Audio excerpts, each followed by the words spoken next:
4 a.m. and no birds sing in Brooklyn, for Drew Erickson.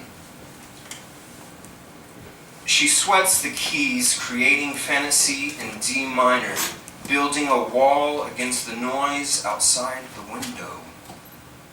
Her mother quilted on a rocking chair when the pianist was young and practicing fantasy in D minor on the grand piano.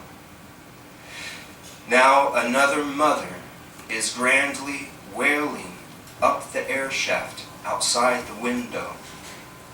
The wailing dances to a beaten boy's screaming.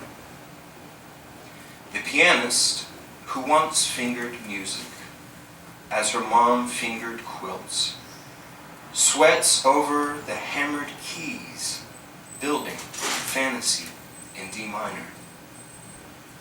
The abusing mother fantasizes blackness, hears no Mozart, and beats her son to the rhythm, fantasy in D minor.